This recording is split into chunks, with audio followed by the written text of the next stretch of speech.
వివేక హత్య కేసులో సంబంధించి కీలక పరిణామం చోటు చేసుకుంది.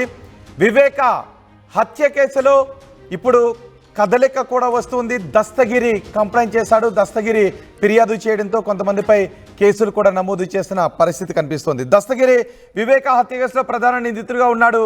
అప్రూవర్గా మారాడు కూడా. అయితే తనను అప్రూవర్గా మారొద్దు అంటూ తనపై ఒత్తిడి తీసుకొచ్చారు అంటూ దస్తగిరి ఇప్పుడు ఫిర్యాదు చేశారు. వైఎస్ వివేక హత్య కేసులో కీలక పరిణామం చోటు చేసుకుంది. దస్తగిరి ఫిర్యాదు చేశాడు. దస్తగిరి వైఎస్ వివేక కేసులో ప్రధాన నిందితుడు. దస్తగిరి అప్రూవర్గా మారాడు. అప్రూవర్గా మారడంతో బయట ఉన్నాడు.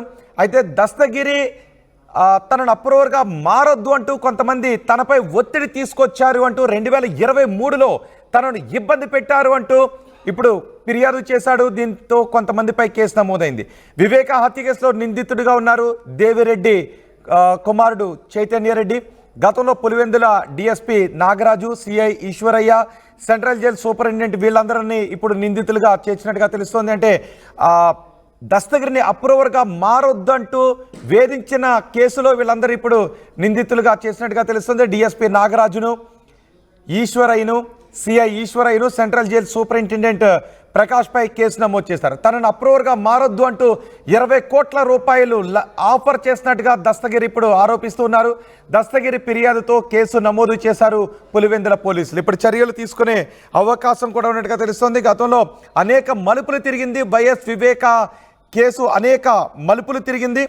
పిఏ కృష్ణారెడ్డి ఫిర్యాదుతో గతంలోని సునీత రాజశేఖర్ రెడ్డిపై కూడా కేసు నమోదు చేశారు. సిబిఐ ఎస్పీ రామ్ సింగ్ పై కూడా కేసు నమోదు చేశారు.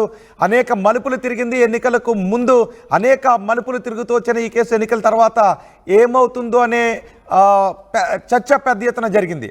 ఇప్పుడు అప్రూవర్గా ఉన్న దస్తగిరి ఫిర్యాదు చేశాడు. తనను అప్రూవర్గా మారొద్దు అంటూ 20 లక్షల రూపాయలు ఆఫర్ చేశారు. తనకి 20 లక్షల రూపాయలు ఇస్తానని చెప్పారు అంటూ దస్తగిరి ఆరోపిస్తున్నాడు.